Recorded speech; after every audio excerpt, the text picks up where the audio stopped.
Students after long time we are back. लंबा time लग गया लेकिन हम लोग एक बार फिर से इसको कंटिन्यू करेंगे। और जस्ट टू रिकैप, हम लोग क्लास 9 की बुक से साइंस पढ़ रहे हैं और साइंस का ये चैप्टर 3 है। चैप्टर 3 में हम काफ़ी कुछ आगे बढ़ चुके हैं। अभी पार्ट 4 है। हम इससे पहले एटम्स पढ़ चुके हैं, मॉलिक्यूल्स पढ़ चुके हैं, उनके एटॉमिक मासेस क्या होते हैं और उनका कॉन्सेप्ट समझ चुके हैं कि एटम्स मॉलिक्यूल्स बोलते किसको हैं।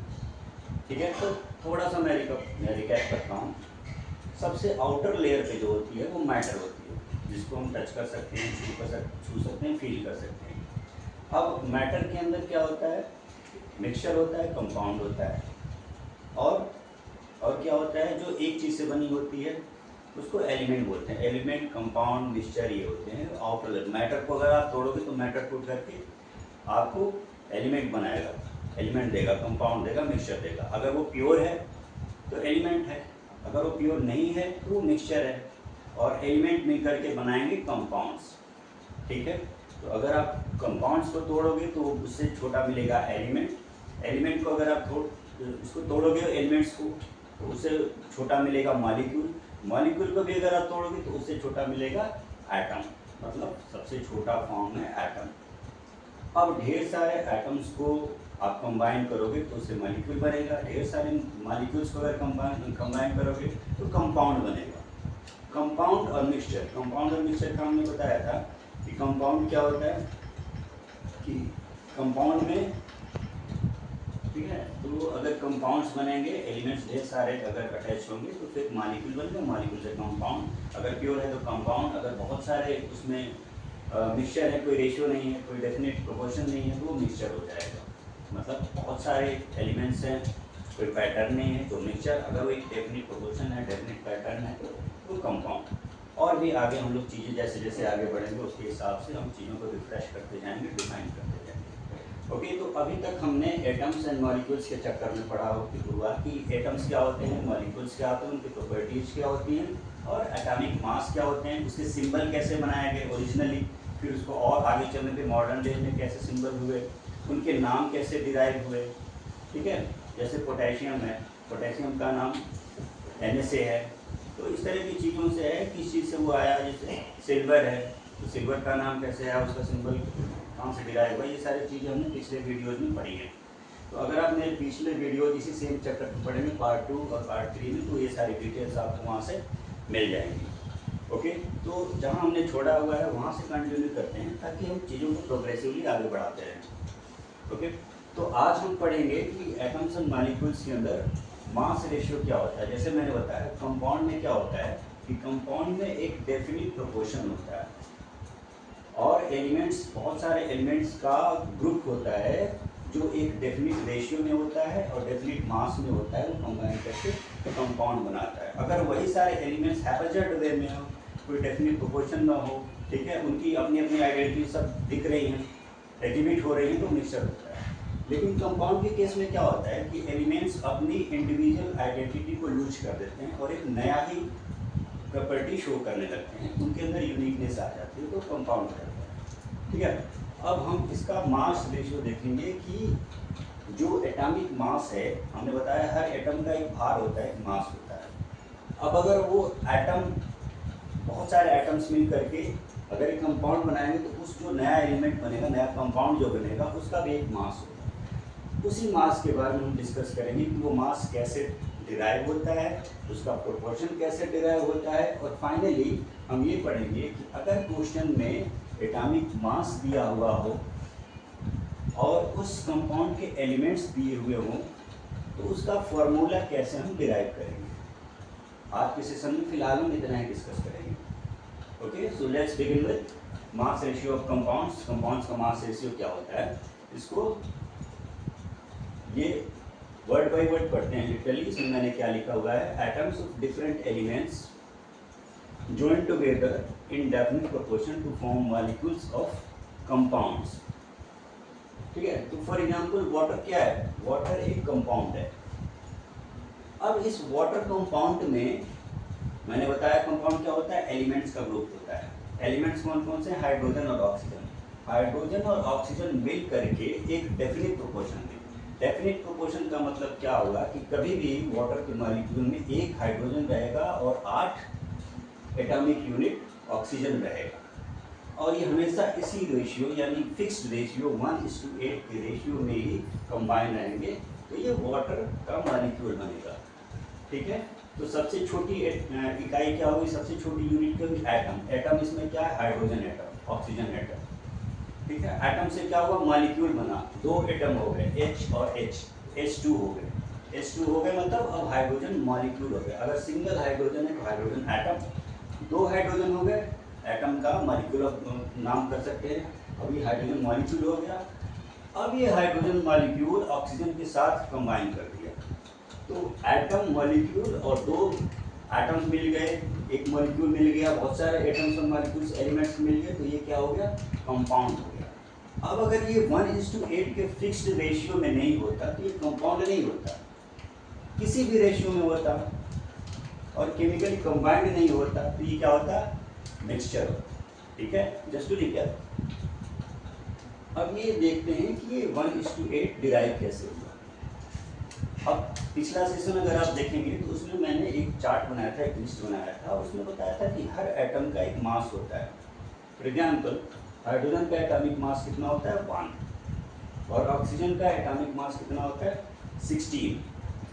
अब जब ये कंबाइन करते हैं आपस में, 2 एलिमेंट्स हाइड्रोजन और ऑक्सीजन के एलिमेंट्स आपस में एक डेफिनेट रेशियो में कंबाइन करते हैं, तो ये वाटर मॉलिक्यूल बनाते हैं या वाटर का कंपाउंड बनाते हैं। ठीक है, तो ये रेशियो 1:8 कैसे आया, इसको अगर आपको समझना है तो आप ऐसे कर सकते हैं। हाइड्रोजन का मास होता है 1, ऑक्सीजन का मास होता है 16। यहाँ हाइड्रोजन 2 है, तो 2 हाइड्रोजन का मतलब है कि इसका मास कितना हो गया, 2। ऑक्सीजन 1 है, तो ऑक्सीजन का मास कितना हो गया, 16। ठीक है, तो इसका सिंपलेस्ट फॉर्म क्या होगा, रेशियो का मतलब क्या होता है, डिवीजन, सिंपल। अगर किसी चीज़ का रेशियो निकालो, मतलब जिस चीज़ का रेशियो निकालना है या जिस चीज़ को कंपेयर करना है उसको आपस में डिवाइड करना, तो वो रेशियो हो गया, एज सिंपल इज दैट। अब इसमें क्या है कि अब 2:16 है, तो 2:16 को अगर रेशियो निकालना है तो 2/16, यही मैंने बताया। अगर आपको किसी चीज़ का रेशियो निकालना है तो उसको डिवाइड कर दो। तो यहाँ पे वाटर मॉलिक्यूल में हाइड्रोजन और ऑक्सीजन का रेशियो निकालना है, तो इनको आपस में इनके एटॉमिक मासेस को डिवाइड कर दो। अब ये 2 हाइड्रोजन हैं, हाइड्रोजन का एटॉमिक मास 1 होता है, 2 हाइड्रोजन है तो 2 हो गया, ऑक्सीजन का एटॉमिक मास 16 होता है। तो ये अगर रेशियो देखा जाए तो 2:16 होगा या 2/16 होगा। इसको सॉल्व करते हैं या सिंप्लीफाई करते हैं, तो 2/16 को अगर आप सिंप्लीफाई करेंगे तो कितना होगा, 2 1 जा 2 और 2 8 जा 16। ठीक है, तो ये हो गया 1 ऊपर और 8 नीचे। तो इस तरह से इसका जो सिंपलेस्ट फॉर्म आया 1/8 आया। 1/8 को हम 1:8 भी लिख सकते हैं। यानी वाटर मॉलिक्यूल का अगर सिंप्लीफाइड एटॉमिक मास के बेसिस पे रेशियो निकालेंगे तो कितना होगा, 1:8 होगा। सेम वे अगर आप अमोनिया है NH3, इसका अगर आप सिंप्लीफाइड रेशियो निकालोगे तो ये 14:3 होगा। कैसे होगा, अमोनिया का कितना होता है एटॉमिक मास, 14। हाइड्रोजन का एटॉमिक मास कितना होता है, 1, 3 है, तो ये 3 हो गया। तो 14:3, 14/3, 14/3 को 14:3 आप लिख सकते हैं। ठीक है, अब इसको फर्दर डिवाइड नहीं कर सकते, तो ये सिंपलेस्ट फॉर्म यही है, इसलिए 14:3 इसका रेशियो हो गया। यहाँ तक क्लियर है कि इसका कोई भी मॉलिक्यूल है तो उसका फिक्स रेशियो कैसे निकालेंगे। अब हम अपने फाइनल टॉपिक पे आते हैं कि एग्जाम में CBSE बोर्ड में 10th में या 12th में भी या आगे कॉम्पिटिटिव जो सिविल सर्विसेज के एग्जाम्स हैं उसमें भी आपके पास क्वेश्चन आ सकता है। क्वेश्चन ऐसे होगा कि एक मॉलिक्यूल है, एक कंपाउंड है, एक मॉलिक्यूल है या एक कंपाउंड है जिसमें कि 2 एलिमेंट्स हैं, नाइट्रोजन और ऑक्सीजन। नाइट्रोजन और ऑक्सीजन आपको 2 एलिमेंट बता दिया, और दूसरी चीज़ क्या बताया कि ये जो 2 एलिमेंट्स में आपस में जो कंबाइन कर रहे हैं इनका रेशियो क्या है, 7:16 है। यानी अगर उसमें कुल टोटल 23, अगर उसमें कुल 23 एटम्स हैं यानी 16 और 7, ठीक है। अगर 23 एटम्स हैं उस पूरे कंपाउंड में, तो 23 आउट ऑफ 23 7 क्या है, नाइट्रोजन है, और 16 क्या है, ऑक्सीजन है। इतना आपको इंफॉर्मेशन दे दिया गया है क्वेश्चन में। अब इस इंफॉर्मेशन के बेसिस पे आपको डिराइव करना है कि उस कंपाउंड का फॉर्मूला क्या होगा। ओके, ये क्वेश्चन है, क्वेश्चन आई होप समझ गए होंगे आप। अब इसको फॉर्मूला डिराइव करने का क्या वे है, तो सॉल्व करने के लिए हम लिख सकते हैं यहाँ पे एलिमेंट क्या क्या है, और जो गिवन, यहाँ पे गिवन एलिमेंट कर सकते हैं कि ये दिया हुआ क्या है, गिवन एलिमेंट क्या है, और यहाँ पे लिख सकते हैं कि गिवन रेशियो क्या है।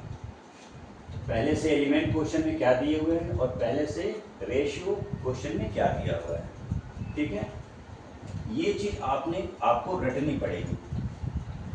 कम से कम 1 से लेकर के आपको 15 एलिमेंट्स के 15 एटम्स के आपको एटॉमिक मास याद रहने चाहिए, तभी आप इस तरह के सवालों को, इस तरह के क्वेश्चन को आप सॉल्व कर पाएंगे। ठीक है, तो आपको याद रखना पड़ेगा, या याद होना चाहिए कि नाइट्रोजन का एटॉमिक मास कितना होता है 14, और ऑक्सीजन का एटॉमिक मास कितना होता है 16। ये दो कॉलम्स हैं, पहले से क्वेश्चन से मैंने लिए हुए हैं कि उस क्वेश्चन में नाइट्रोजन है और ऑक्सीजन दिया हुआ है, रेशियो एटॉमिक मास का दिया हुआ है 7 और 16। तो आप इसमें 2 और कॉलम ऐड करेंगे, एक कॉलम होगा मास का और एक होगा उसके सिंपलेस्ट रेशियो का। ठीक है, तो हमें याद होना चाहिए कि नाइट्रोजन का एटॉमिक मास 14 होता है और ऑक्सीजन का एटॉमिक मास 16 होता है। अब लास्ट क्वेश्चन ये है कि उसको डिवाइड करके इसका रेशियो निकालना है, यानी ये जो 2 कॉलम्स हैं, जो दिया हुआ रेशियो है और जो आपका एटॉमिक मास जो आपने एडिशनल लिखा है अपनी तरफ से, उन दोनों को आपस में डिवाइड कर दो। ठीक है, तो काउंट निकल के आ जाएगा।